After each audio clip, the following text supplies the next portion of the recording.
Hello friend, સ્વાગત છે તમારું માય સ્ટડી યુટ્યુબ ચેનલમાં. આજે આપણે રેલવે ગ્રુપ ડીના એક્ઝામને લગતા હિસ્ટ્રીના 30 MCQ સોલ્વ કરીશું. તો શરૂઆત કરીએ પ્રથમ પ્રશ્નથી. સિંધુ સભ્યતાનું ભારતનું પૂર્વનું સૌથી છેલ્લું સ્થળ કયું છે? આલમગીર, માંડા, બલુચિસ્તાન કે દેમાબાદ? સિંધુ સભ્યતાનું ભારતનું પૂર્વનું સૌથી છેલ્લું સ્થળ કયું છે? તો સાચો જવાબ છે આલમગીર, જે સિંધુ સભ્યતાનું ભારતનું પૂર્વનું સૌથી છેલ્લું સ્થળ છે. જ્યારે માંડા એ ઉત્તરનું સૌથી છેલ્લું સ્થળ છે.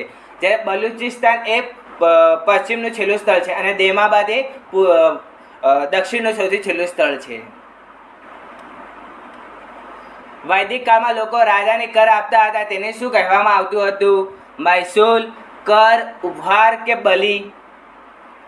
વૈદિક કાળમાં લોકો રાજાને કર આપતા હતા, તેને શું કહેવામાં આવતું હતું? તો સાચો જવાબ છે બલી તરીકે ઓળખવામાં આવતું હતું, જ્યારે રાજાને કર આપતા હતા તેને. આર્યના સંબંધિત આર્કટિક પ્રદેશનો સિદ્ધાંત કોણે આપ્યો છે? કોપી ગાયલર્સે, મેક્સ મુલરે, લોકમાન્ય તિલકે કે રાધાકૃષ્ણ મુખર્જીએ? એટલે કે આર્ય ક્યાંથી આવે કે આર્ય આર્કટિક પ્રદેશનો સિદ્ધાંત, એટલે કે આર્ય આર્કટિક પ્રદેશમાંથી આવે છે એવો સિદ્ધાંત કોણે આપ્યો છે? તો સાચો જવાબ છે આર્યના સંબંધિત લોકમાન્ય તિલકે આર્કટિક પ્રદેશનો સિદ્ધાંત આપ્યો છે. પૂર્વ મીમાંસાના રચિતા કોણ છે? મહર્ષિ કર્ણાદ, મહર્ષિ જૈમિની, મહર્ષિ બાદરાયણ કે ગૌતમી? પૂર્વ મીમાંસાના રચિતા કોણ છે?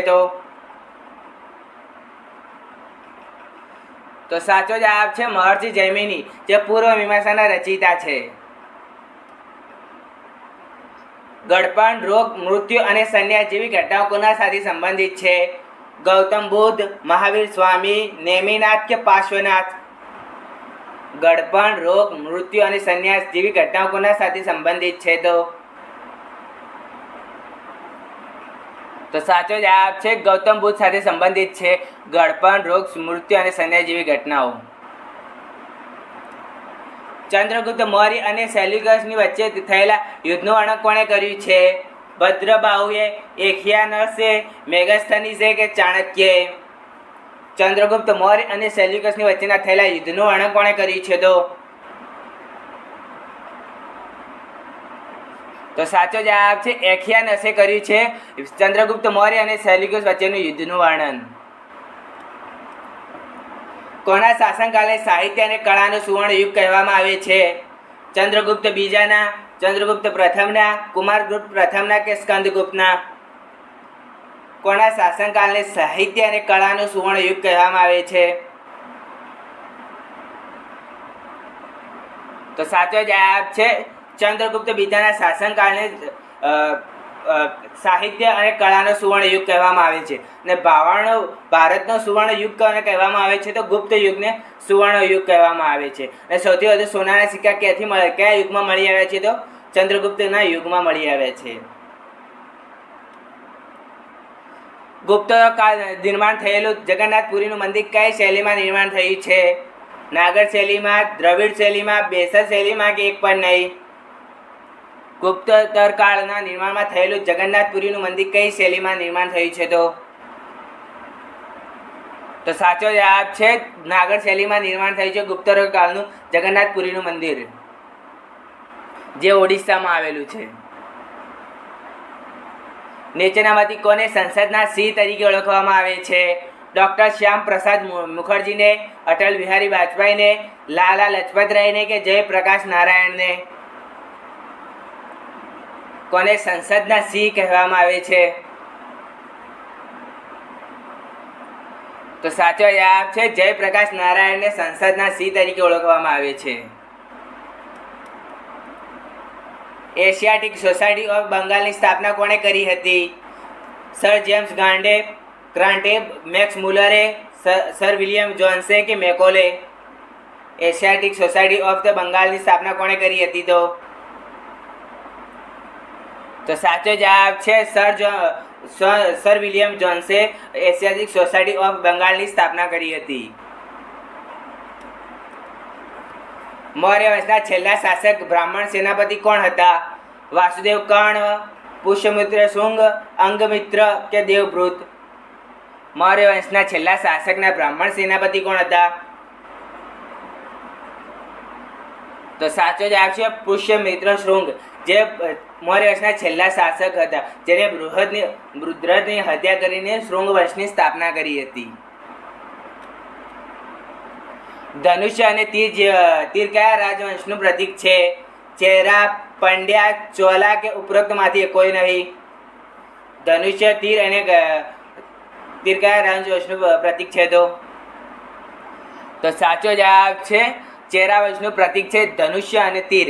અને ગુપ્ત વંશનું પ્રતીક કયું હતું? તો ગરુડ હતું. વિજયનગર સામ્રાજ્યના લોકો મુખ્ય વ્યવસાય કયો હતો? કારીગરી, કૃષિક, માછીમાર કે ઉદ્યોગ?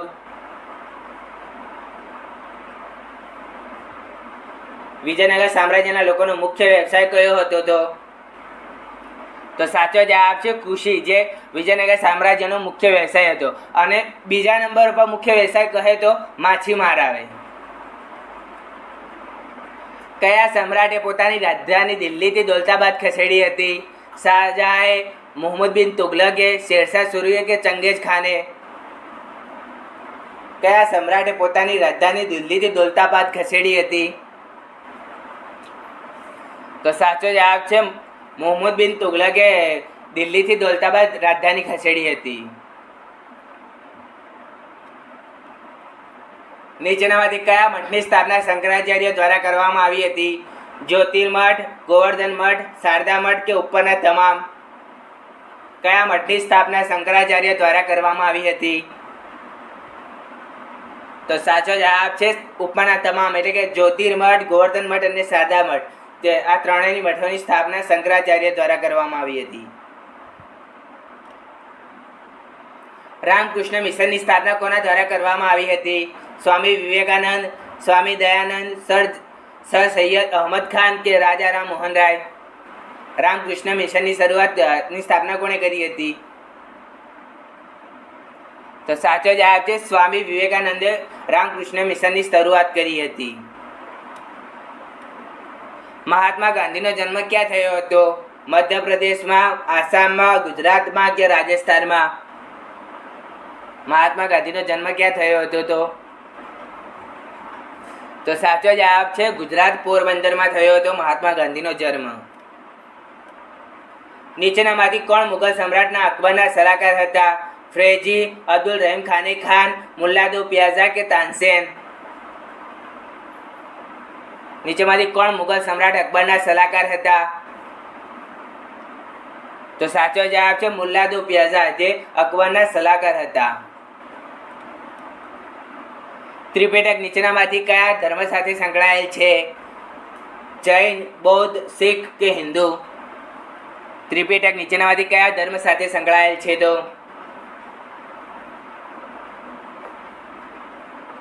તો સાચો જવાબ છે બૌદ્ધ ધર્મ સાથે સંકળાયેલ છે ત્રિપિટક. નીચેનામાંથી કોણ થાનેશ્વરથી કનૌજ રાજધાની ખસેડી હતી? રાજવર્ધને, હર્ષવર્ધને, યશોવર્મને કે ભાસ્કર વર્મને? નીચેનામાંથી કોણે થાનેશ્વરથી કનૌજ રાજધાની ખસેડી હતી? તો સાચો જવાબ છે હર્ષવર્ધને થાનેશ્વરથી કનૌજ રાજધાની ખસેડી હતી. નીચેમાંથી કોણ ખેડા સત્યાગ્રહ સાથે સંકળાયેલા નથી? અનુસુયા સારાભાઈ, સરદાર પટેલ, નાના પારેખ કે રવિ વ્યાસ? કોણ ખેડા સત્યાગ્રહ સાથે સંકળાયેલા નથી? તો સાચો જવાબ છે અનુસુયા સારાભાઈ, જે ખેડા સત્યાગ્રહ સાથે સંકળાયેલા નથી. જ્યારે સરદાર પટેલ, નાના પારેખ અને રવિ વ્યાસ જે ખેડા સત્યાગ્રહ સાથે સંકળાયેલા છે. દિલ્હી સલ્તનત દરમિયાન શાહના શબ્દ કોના દ્વારા સંકળાયેલો હતો? મુખ્ય ન્યાયિક વિભાગના વડા માટે, એકાઉન્ટન્ટ જનરલ માટે, લશ્કરી વિભાગના વડા માટે કે બજાર અધિકાર માટે? દિલ્હી સલ્તનત દરમિયાન શાહના શબ્દ કોના સાથે સંકળાયેલો હતો?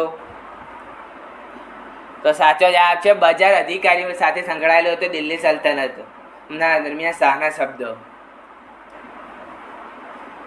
રાજમાર્ગના દર્શન માટે કોણ જાણીતા છે? ચૈતન્ય, વલ્લભાચાર્ય, મીરાબાઈ કે તાનસેન? રાજમાર્ગના દર્શન માટે કોણ જાણીતા હતા? તો સાચો જવાબ છે ચૈતન્ય, જે રાજમાર્ગના દર્શન માટે જાણીતા હતા. જ્યારે ભારતીય પરિષદ અધિનિયમ 1909માં લાગુ કરવામાં આવ્યો ત્યારે ભારતના વાઇસરોય કોણ હતા? લોર્ડ ચેમ્સફોર્ડ, માઉન્ટબેટન, જ્યોર્જ મોર્લિન કે લોર્ડ મિન્ટો? જ્યારે ભારતીય પરિષદ અધિનિયમ 1909 લાગુ કરવામાં આવ્યો ત્યારે ભારતના વાઇસરોય કોણ હતા?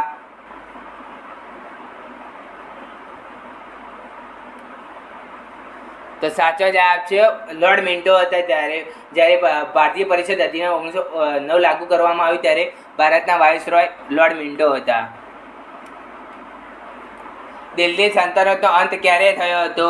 1498માં, 1526માં, 1565માં કે 1600માં? દિલ્હી સલ્તનતનો અંત ક્યારે થયો હતો? તો સાચો જવાબ છે 1526માં દિલ્હી સલ્તનતનો અંત થયો હતો. અને શરૂઆત ક્યારે થઈ હતી? તો 1206માં દિલ્હી સલ્તનતની શરૂઆત થઈ હતી. નીચેનામાંથી કોણે સિંધુ સભ્યતાનો શબ્દ ઉપયોગ કર્યો હતો? રખાલદાસ બેનર્જીએ, જ્હોન માર્શલે, આર.એસ. બિસ્ટે કે દયારામ સાહનીએ? નીચેનામાંથી કોણે સિંધુ સભ્યતા શબ્દનો ઉપયોગ કર્યો હતો? તો સાચો જવાબ છે જ્હોન માર્શલે સિંધુ સભ્યતાનો શબ્દનો ઉપયોગ કર્યો હતો. દયારામ સાહની જેને હડપ્પાની શોધ કરી હતી, અને રખાલદાસ બેનર્જી જેને મોહેંજો-દડોની શોધ કરી હતી, અને આર.એસ. બિસ્ટ જેમણે ધોળાવીરાની શોધ કરી હતી. દાદા સિકોઈ કોના ભાઈ હતા? શાહજહાંના, જહાંગીરના, બહાદુર શાહ સફરના કે ઔરંગઝેબના? દારા સિકો કોના ભાઈ હતા? તો સાચો જવાબ છે ઔરંગઝેબના ભાઈ હતા દારા સિકો. નીચેનામાંથી કઈ મહિલા વિદ્વાન વૈદિક યુગની છે? ગાર્ગી, મૈત્રેય, લોપમુદ્રા કે ઉપરોક્ત બધા જ? કઈ મહિલા વિદ્વાન વૈદિક યુગની છે? તો સાચો જવાબ છે ઉપરોક્ત તમામ, એટલે કે ગાર્ગી, મૈત્રેય અને લોપમુદ્રા, જે આ ત્રણેય મહિલાઓ વૈદિક યુગ સાથે સંબંધિત છે. નીચેનામાંથી કયા પુસ્તકને તમિલ ભૂમિની બાઇબલ તરીકે ઓળખવામાં આવે છે? મણિક મેકબાય, ટોક પપિયમ, તિરુકુરલ કે એક પણ નહીં? નીચેમાંથી કયા પુસ્તકને તમિલ ભૂમિની બાઇબલ તરીકે ઓળખવામાં આવે છે? તો સાચો જવાબ છે તિરુકુરલ, જે તમિલ ભૂમિની બાઇબલ તરીકે ઓળખવામાં આવે છે. પ્રાચીન ચોલ સામ્રાજ્યની રાજધાની કઈ હતી? ઉરરેયુર, તંજાવુર, મદુરાઈ કે હૈદરાબાદ?